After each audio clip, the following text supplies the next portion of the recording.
प्यारे बच्चों नमस्कार। मैं राकेश विश्वकर्मा उत्कृष्ट विद्यालय बहरीवन से। इसके पहले की क्लासेस में हमने अर्धवार्षिक परीक्षा कक्षा 11वीं और कक्षा 12वीं की भौतिक शास्त्र का पेपर हल किया था। आज हम कक्षा 10वीं के गणित का पेपर हल करने वाले हैं, जो अभी आज ही संपन्न हुआ था। हम देखेंगे कि वास्तव में कक्षा 10वीं के जो गणित का पेपर आया था उसके ऑब्जेक्टिव कैसे आए थे या वस्तुनिष्ठ कैसे आए थे, और 2 नंबर 3 नंबर और 4 नंबर के क्वेश्चन किस प्रकार से आए थे। तो पहले पार्ट में हम ऑब्जेक्टिव को हल करेंगे, सेकंड पार्ट में हम जो 2 नंबर 3 नंबर और 4 नंबर के क्वेश्चन हल करेंगे। इसके बाद की क्लास में हम फिजिक्स का एक ब्लूप्रिंट आधारित एक प्रश्न पत्र लेकर आएंगे। यानी अपन यहाँ पर ये देखेंगे कि पिछले सालों में ब्लूप्रिंट के आधार पर कैसे प्रश्न पत्र आए थे और अब कैसे आ सकते हैं, उनसे इंपॉर्टेंट क्वेश्चन क्या क्या होंगे। तो आप लोग उसे देखना ना भूलें। इसके लिए आप इस चैनल को लाइक करें, सब्सक्राइब करें और अधिक से अधिक क्या करें, शेयर करें। तो चलिए अपन स्टार्ट करते हैं कक्षा 10वीं का गणित का प्रश्न पत्र, अर्धवार्षिक का प्रश्न पत्र।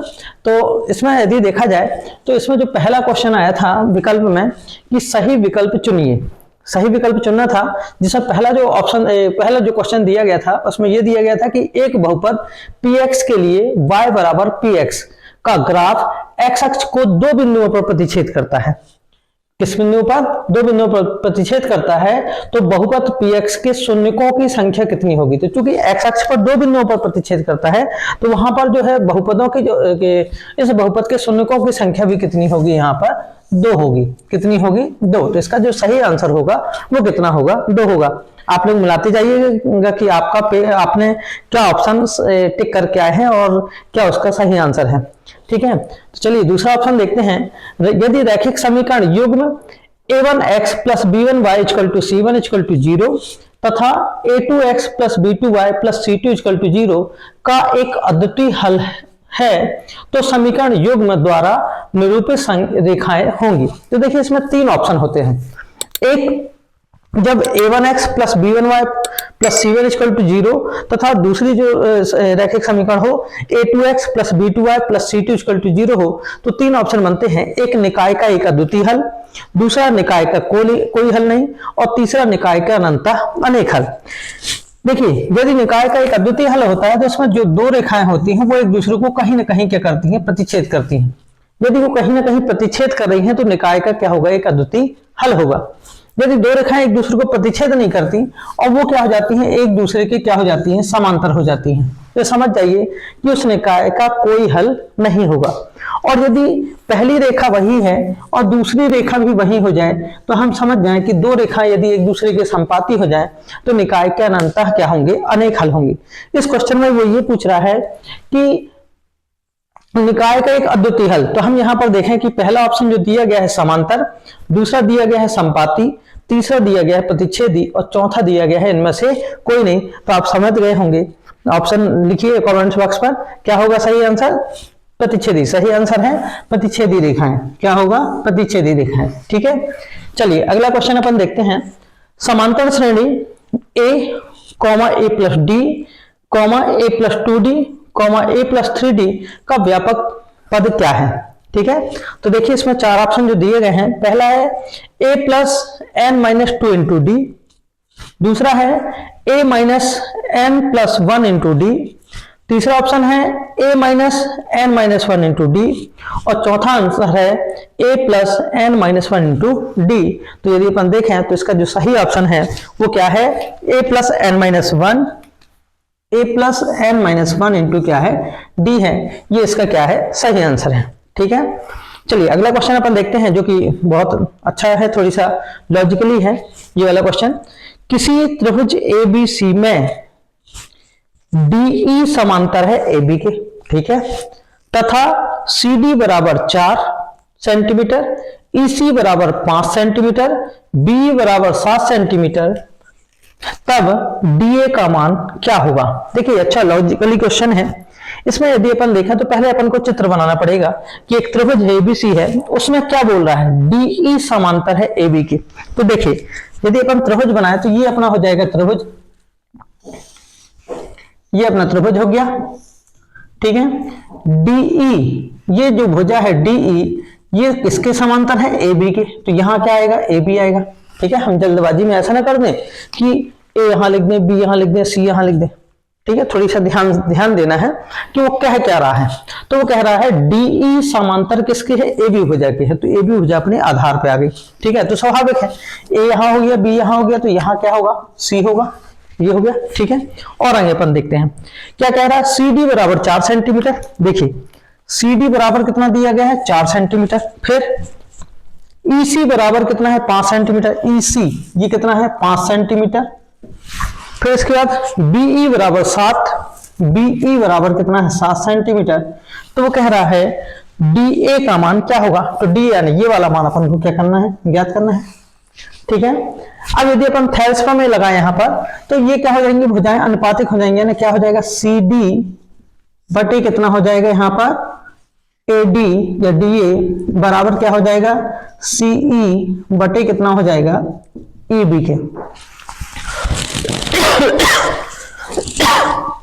यहां पर इसका मान कितना है, 4 बटे कितना x बराबर 5 बटे कितना हो जाएगा 7, x का गुणा 5 में करेंगे तो 5x बराबर 7 चौके कितना हो जाएगा 28, x बराबर कितना हो जाएगा 28 बटे कितना 5, यहाँ कितना हो जाएगा 25 और 5 छक्का 30, यानी 5.6। देखिए कहाँ है ऑप्शन 5.6, यानी ये वाला ऑप्शन क्या है अपना, सही है।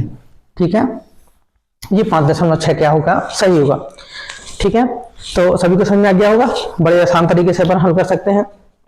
बिंदु PXY की मूल बिंदु से दूरी क्या होगी। ठीक है, बिंदु PXY की मूल बिंदु से दूरी क्या होगी, तो मूल बिंदु के जो निर्देशांक होते हैं वो कितने होते हैं, 0,0 होते हैं।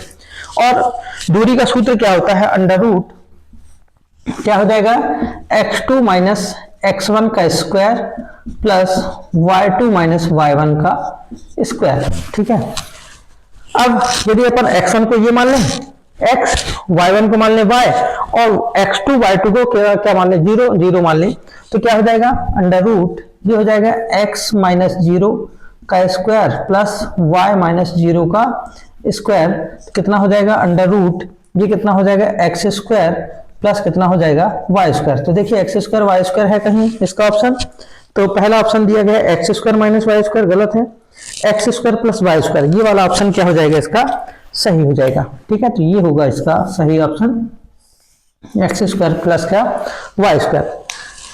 अगला है छठवां देखा जाए, यदि साइन 2a बराबर 2 साइन a तो a का मान क्या होगा। ठीक है, चलिए यदि साइन 2a बराबर कितना है, 2 साइन a, तो a का मान क्या होगा, अपन फिर से देखते हैं साइन 2a का मान इसमें कितना हो जाएगा, लगाइए इसमें साइन 2a बराबर दिया गया है 2 साइन a, तो कितना साइन 2a बराबर 2 साइन a, साइन 2a का सूत्र लगा देते हैं, 2 साइन a कॉस a बराबर 2 साइन कितना a। ठीक है, 2 से 2 कैंसिल, साइन ए से साइन ए कैंसिल, कितना हो जाएगा, कॉस ए बराबर कितना हो जाएगा 1, कॉस का मान 1 कितना होता है, क्योंकि कॉस 0 बराबर कितना होता है 1, तो ये राइट हैंड साइड बराबर तो लेफ्ट हैंड साइड भी बराबर होंगे, आता है क्या हो जाएगा, कॉस ए बराबर कितना हो जाएगा, कॉस 0, तो ए बराबर कितना हो जाएगा 0 अंश। ठीक है, देखते हैं इसके 4 ऑप्शन क्या क्या थे, पहला था 0, दूसरा था 30, तीसरा था 45, चौथा था कितना था 60, तो सही आंसर इसका क्या होगा, ए बराबर कितना हो जाएगा 0 अंश होगा, ए बराबर कितना होगा 0। तो इस प्रकार अपन आसानी से देख सकते हैं कि कौन कौन से ऑप्शन सही हैं, आपके कितने सही हैं देखते जाइएगा।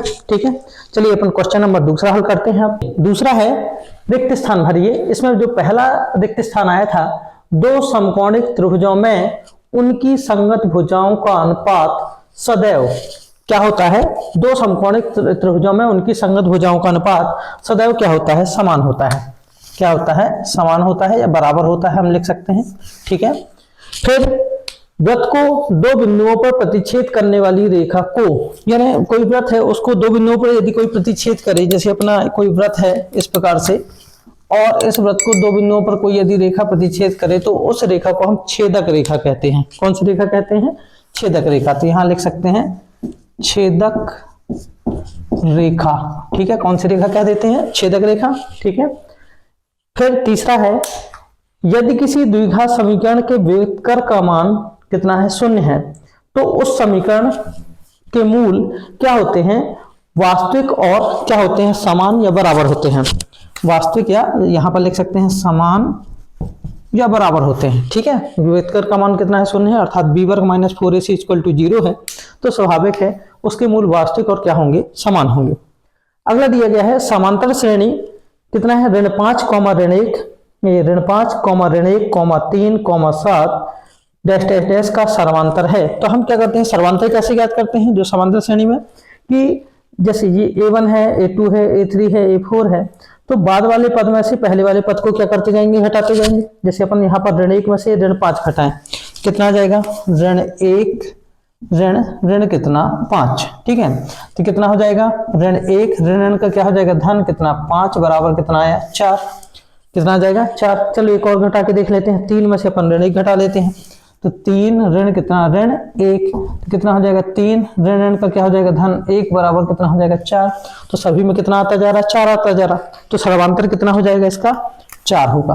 कितना होगा, 4। ठीक है, अगला है बिंदुओं 0 ऋण 3 और 4 ऋण 7 को जोड़ने वाले रेखाखंड के मध्य बिंदुओं के निर्देशांक खाली स्थान होंगे। तो देखो वो ये कह रहा है कि एक रेखा है, या अपन यहां पर रेखाखंड बना लें, ये हो गया रेखाखंड। अब ये वाले जो बिंदु है इसके निर्देशांक कितने दिए गए हैं, 0 कितना ऋण 3, और इसके निर्देशांक ये वाले के निर्देशांक कितने हैं, 4 कितना है ऋण 7। इसके मध्य बिंदु के निर्देशांक अपन से क्या कर रहा है, पूछ रहा है। तो मान लो कितना है, x कितना है y है। तो मध्य बिंदु के निर्देशांक कैसे ज्ञात करेंगे, ये मान लो x1 y1 है, ये कितना है x2 y2 है, तो x1 प्लस x2 बटे कितना 2, x का निकल आएगा, y1 प्लस y2 बटे कितना 2, तो किसके निर्देशांक निकल आएंगे, y के। तो x बराबर कितना हो जाएगा, यदि देखा जाए तो इसका ये कितना है 0 प्लस ये कितना है 4 अपान कितना 2, 0 धन 4 बराबर 4 बटे 2 बराबर कितना आ जाएगा 2। ठीक है, और ये वाले कितने हो जाएंगे, y बराबर कितना आ जाएगा, यहाँ देखा जाए तो ये कितना है ऋण 3 धन ऋण कितना 7 बटे कितना 2, तो ऋण 3 ऋण कितना हो जाएगा 7 बटे 2, ऋण 3 ऋण 7 कितना हो जाएगा, ऋण 10 बटे 2 बराबर कितना हो जाएगा, ऋण 5। कितना हो जाएगा, ऋण 5। तो इसके निर्देशांक कितने हो जाएंगे, मध्य बिंदु के निर्देशांक कितना, ये हो जाएगा 2 कितना हो जाएगा ऋण 5, 2 कितना ऋण 5, ये होंगे इसके निर्देशांक। अगला है देखी गई वस्तु का खाली स्थान कौन, ध्यान से देखेंगे अपन, आगे और पढ़ते हैं। देखी गई वस्तु का खाली स्थान कोण दृष्टि रेखा और क्षैतिज रेखा से बना कोण होता है, और आगे पढ़ें क्योंकि इतने से अपन नहीं कर सकते। जबकि यह वस्तु क्षैतिज स्तर से ऊपर है। स्वाभाविक है, जब ऊपर कोई वस्तु होती है तो हम यदि देखेंगे तो कौन सा कोण बनेगा, उन्नयन। यदि नीचे वस्तु होगी तो नीचे देखने पर जो कोण बनेगा उसे कौन सा कोण कहते हैं, अवनमन। तो ये कौन सा कोण होगा, उन्नयन। कौन सा होगा, उन्नयन। तो यहाँ पर लिखते हैं उन्नयन कोण, उन्नयन कोण। ठीक है, तो इस प्रकार से हम रिक्त स्थान को आसानी से क्या कर सकते हैं, हल कर सकते हैं कि कौन सी जगह पर कौन सा रिक्त स्थान यहाँ पर आएगा। ठीक है, चलिए अगला है सत्य असत्य। ठीक है, सत्य असत्य लिखिए। इसमें जो पहला दिया गया था, दो आकृतियों जिनके आकार समान हों परंतु आवश्यक रूप से अमाप समान ना हो, सर्वांगसम आकृतियां कहलाती हैं। तो सर्वांगसम आकृतियां ये नहीं कहलाती, ये कहलाती हैं समरूप आकृतियां। कौन सी आकृतियां कहलाती हैं, समरूप। तो ये कहला जाएगा असत्य। क्या कहला जाएगा, असत्य। ठीक है, ऐसी आकृतियां क्या कहला जाती हैं, समरूप आकृतियां। जबकि ये क्या है, ये यहां पर कह रहा है सर्वांगसम, तो ये क्या हो जाएगा, असत्य हो जाएगा। अगला है घात n के किसी बहुपद के अधिक से अधिक n शून्यक हो सकते हैं। तो ये सही कह रहा है, जितनी घात होगी उतने शून्यक होंगे। तो यहाँ पर क्या है, ये सत्य है। क्या है, सत्य। ठीक है, अगला है वृत्त के किसी बिंदु पर स्पर्श रेखा स्पर्श बिंदु से जाने वाली त्रिज्या के समांतर होती है। तो समांतर नहीं होती। ठीक है, तो ये भी ऑप्शन क्या हो जाएगा, असत्य। क्या हो जाएगा, असत्य हो जाएगा। ठीक है, अगला ऑप्शन दिया गया है श्रेणी 5 कॉमा ऋण 5 कॉमा 5 कॉमा ऋण 5 डैश डैश डैश एक समांतर श्रेणी है। तो समांतर श्रेणी में क्या होते हैं उनके जो यदि अपन देखें तो समांतर श्रेणी तभी होगी जब उसके सर्वांतर क्या हो, बराबर हो।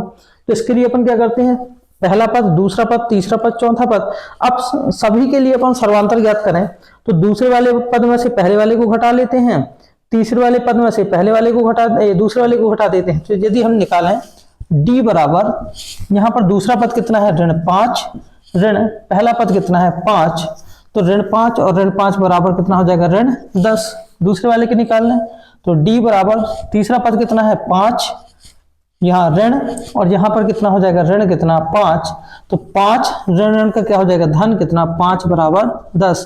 तो इसमें कितना आ रहा है ऋण 10 आ रहा, इसमें कितना आ रहा 10 आ रहा। तो यहाँ पर उनके जो यदि देखें तो सर्वांतर बराबर नहीं है, तो स्वाभाविक है समांतर श्रेणी क्या है नहीं होगी। तो ये क्या हो जाएगा असत्य होगा, क्या होगा असत्य। ठीक है, सर्वांतर क्या होने चाहिए, बराबर होने चाहिए। तो बराबर नहीं आ रहे हैं, किसी में ऋण 10 आ रहा तो किसी में 10 आ रहा, तो ये समांतर श्रेणी के अंतर्गत नहीं आएगी। चलिए अगला है a बराबर 0 पर कॉट a परिभाषित नहीं है। a बराबर 0 पर कॉट a परिभाषित नहीं है। तो चूंकि हम जानते हैं कि ये कह रहा है कि a बराबर 0, a बराबर 0, हम देखें कि चूंकि tan 0 बराबर होता है कितना 0 होता है, tan 0 का मान कितना होता है 0 होता है। अब tan थीटा का उल्टा क्या होता है, या cot थीटा का उल्टा क्या होता है tan थीटा। हमसे cot पूछ रहा है तो यहां लिखेंगे कि चूंकि cot थीटा बराबर 1/tan थीटा, 1/tan थीटा। ठीक है, cot 0 का पूछ रहा है, कितने का पूछ रहा है 0 का, है ना। cot यहाँ पर a बराबर 0 पर, तो यहाँ पर लिख सकते हैं, या यहाँ पर अपन a भी लिख सकते थे, a cot a बराबर 1/tan a। तो a बराबर 0 रखते हैं तो cot 0 बराबर कितना हो जाएगा 1 कितना हो जाएगा tan कितना 0। tan 0 का मान कितना है 1 कितना है 0, है ना। tan 0 का मान कितना है 0। किसी भी संख्या में शून्य का भाग दें तो वो हो जाता है अनंत, या कह देते हैं अपरिभाषित, या कह देते हैं अपरिभाषित। तो सही है कि a बराबर 0 पर, a बराबर 0 पर जो cot 0 है वो क्या आ रहा है अपरिभाषित आ रहा है, क्या आ रहा है अपरिभाषित। तो ये क्या हो जाएगा यहाँ पर, ये ऑप्शन क्या हो जाएगा सत्य है, क्या है सत्य है। ठीक है, सही कह रहा है यहाँ पर। ठीक है, सभी को समझ में आ गया। a बराबर 0, tan 0 का मान कितना है 0, cot थीटा बराबर क्या होता है 1/tan थीटा, या cot a बराबर 1/tan a। यहाँ पर कितना हो जाएगा, एक ही जगह 0 रखेंगे तो cot 0 बराबर 1/tan 0। tan 0 का मान कितना अपन 0 रखेंगे, किसी भी संख्या में शून्य का भाग देते हैं तो वो हो जाता है अनंत, या उसे कह देते हैं अपरिभाषित। यहाँ पर cot 0 क्या है अपरिभाषित हो गया। वही कह रहा है कि a बराबर 0 पर cot a क्या है अपरिभाषित नहीं है। ठीक है, या परिभाषित नहीं है या अपरिभाषित है कह सकते थे, तो परिभाषित नहीं है, सही है, ये क्या हो जाएगा सत्य है। अगला है दृष्टि रेखा प्रेक्षक की आंख से प्रेक्षक द्वारा देखी गई वस्तु के बिंदु को मिलाने वाली रेखा को कहते हैं। तो सही है, यहाँ पर ये ऑप्शन सही कह रहा है कि मिलाने वाली रेखा यहाँ पर दृष्टि रेखा ही कहलाती है। तो ये भी क्या हो जाएगा सत्य है, क्या है सत्य। तो इस तरह अपन देखें कि कौन से ऑप्शन सत्य थे, कौन से क्या थे असत्य थे। आप लोग तो मिलाते गए होंगे कि कौन से कितने आप लोगों के सही आए, कितने के क्या हो गए गलत आए हैं। ठीक है, वास्तव में जो वस्तु से दिए गए थे बहुत ही लॉजिकली दिए गए थे, अच्छे दिए गए थे। चलिए अपन आगे के ऑब्जेक्टिव और चलिए अगला है सही जोड़ी। ठीक है, सही जोड़ी थोड़ी ध्यान से की जाती है कि कहीं ऐसा ना हो कि जल्दबाजी में हम कहीं का उत्तर कहीं लिख दें। ठीक है, तो सबसे ज्यादा अपन इसी में चूक होती है, तो ध्यान से देखते हैं अपन। जैसे यहाँ पर देखें स्तंभ 1 में दिया गया है 108 x की घात 2 ऋण 3 के शून्यकों का गुणनफल, ऋण 5x की घात 2 धन 15x धन 2 के शून्यकों का योगफल, फिर मूल बिंदु के निर्देशांक tan 45 धन cot 45 अंश, sec square theta minus tan square theta. Option में दिए गए हैं स्तंभ बा में a बराबर 3, b बराबर 0,0, c बराबर कितना 2, d बराबर 1, ई बराबर 2 की घात 2 गुणित 3 की घात 3, एफ बराबर ऋण 3 और जी बराबर 2 की घात 3 गुणित 3 की घात कितनी 2। ठीक है, चलिए अपन शुरुआत से स्टार्ट करते हैं। जैसे यहाँ पर 108 है, यानी अपन समझ गए कि 108 है, तो इनमें से तो स्वाभाविक 108 का मतलब उसके गुणनखंड तोड़ने पड़ेंगे, और गुणनखंड तोड़ने पर जो आएगा वही उसका आंसर होगा। तो अपन 108 के यदि गुणनखंड तोड़ें तो कितने आ जाएंगे 108 के, यहाँ पर अपन तोड़ लेते हैं 108 के। 108, 2 पंचे 10, 2 चौके 8, 2 दूनी 4, 2 सत्ते 14, 3 नाम 27, 3 त्रिका 9 और 3 एकम 3। 2 कितनी बार है 2 बार, तो 2 की घात 2, और 3 कितनी बार है 1 2 3, तो गुणे 3 की घात 3। ठीक है, तो यहाँ पर देखें तो 2 ऑप्शन है, एक ये है और ये है।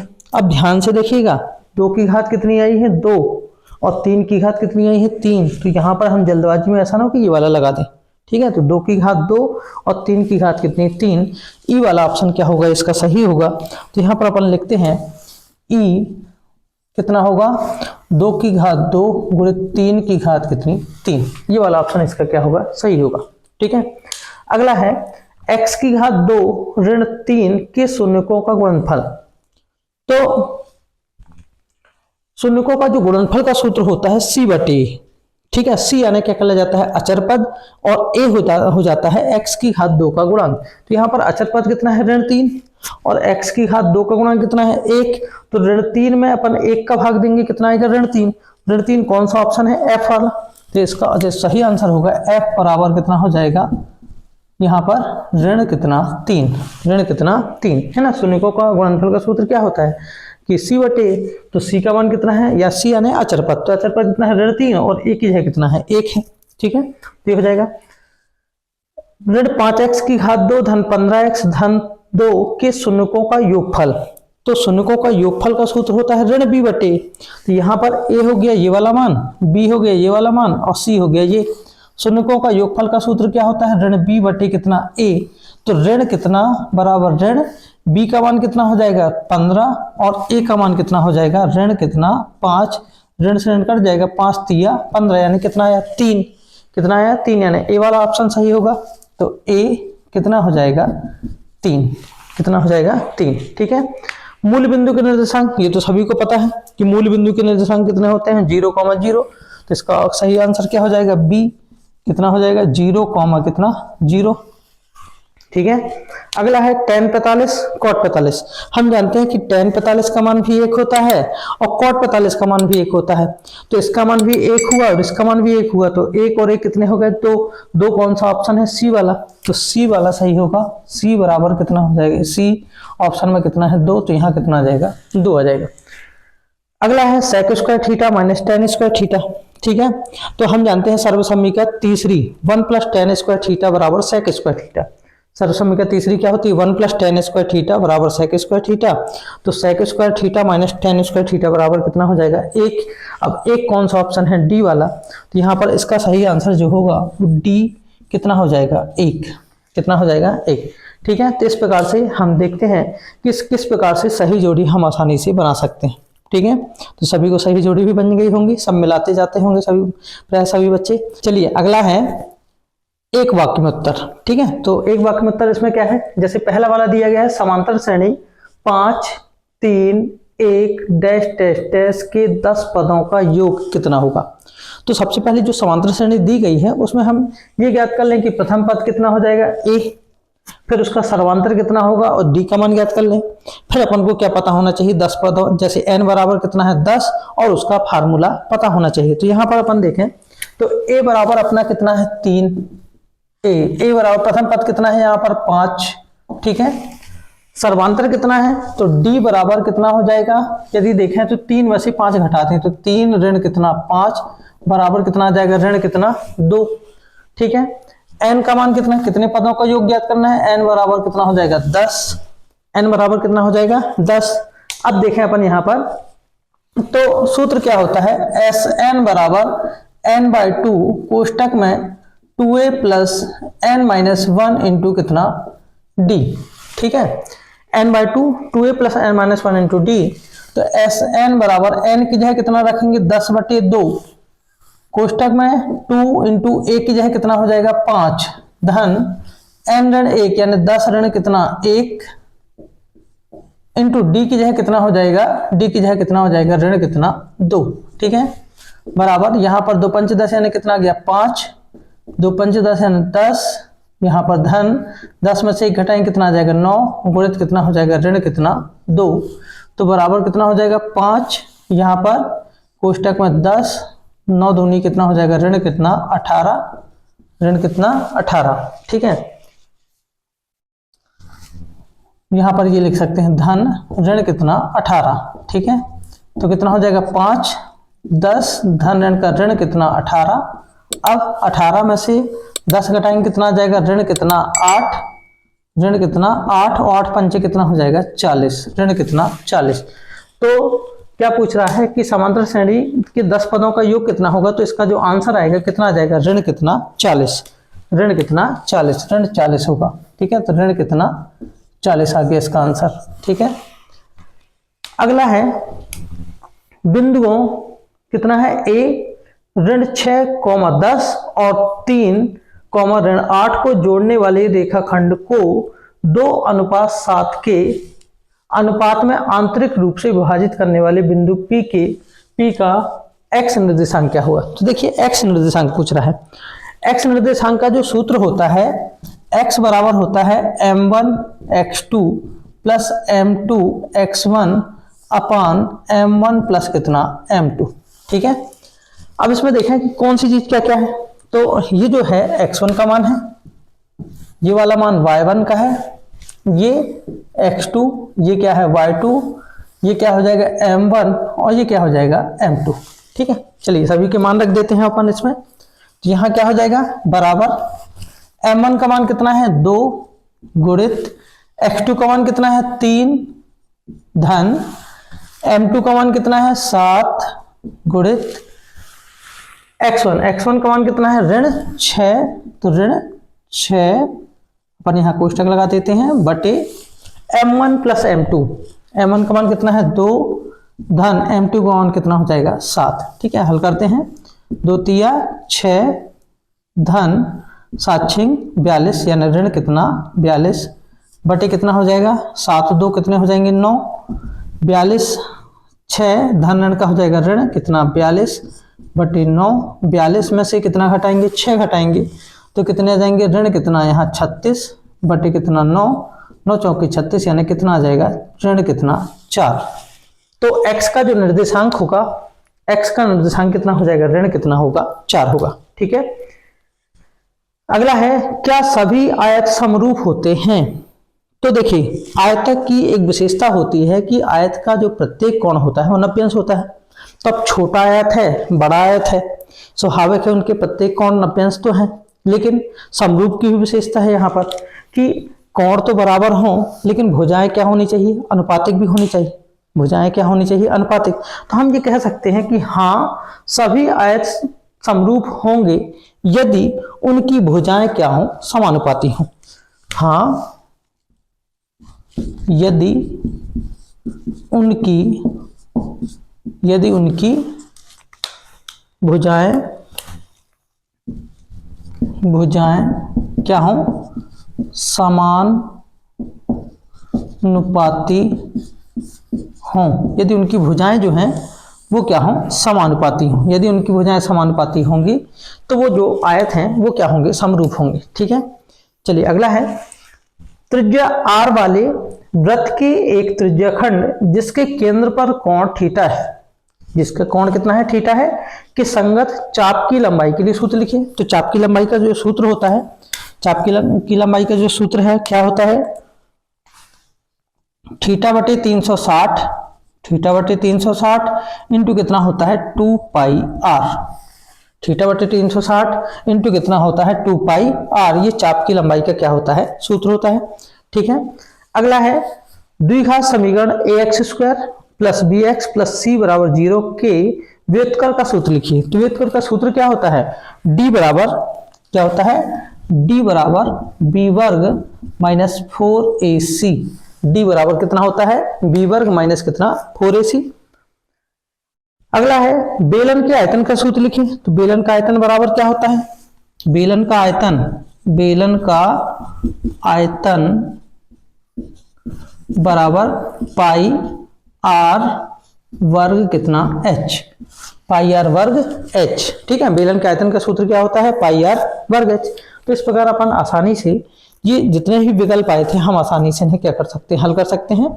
आप स्क्रीनशॉट ले लीजिए और आप लोग सभी तो मिला ली होंगे कि किसके कितने सही आए, किसके कितने गलत हुए। जो गलत हुए उन्हें देखिए कि आखिर बिल्कुल वास्तव में बोर्ड पैटर्न का ही अच्छा पेपर आया था, ऐसे ही पेपर बोर्ड में आते हैं तो स्वाभाविक है इनमें से बहुत सारे क्वेश्चन आ सकते हैं, थोड़ी सा क्रम बदल जाएगा या फिर इनकी थोड़ी सा इनकी जो संख्या है वो बदल सकते हैं, नहीं तो बहुत ही अच्छा पेपर था, लॉजिकली था, ना ज़्यादा कठिन ना ज़्यादा सरल, ऐसे ही पेपर आने चाहिए। तो सभी मिला लिए होंगे कि वास्तव में आपके कितने ऑप्शन सही हैं, कितने गलत हैं तो क्यों गलत है, अब उसमें सुधार कीजिएगा। इसके बाद के अपन क्लास में इसका अपन डिटेल देखेंगे कि जो 2 नंबर 3 नंबर 4 नंबर के क्वेश्चन आए हुए थे उन्हें अपन कैसे हल करें। ठीक है, तो सभी बच्चे इस वीडियो को लाइक करें, सब्सक्राइब करें, शेयर करें और जिससे हम अधिक से अधिक छात्रों तक ये वीडियो पहुंच सके। और अधिक जानकारी जानने के लिए आप लोग कमेंट्स जरूर करें कि कैसा लगा। ठीक है, फिर मिलते हैं, धन्यवाद।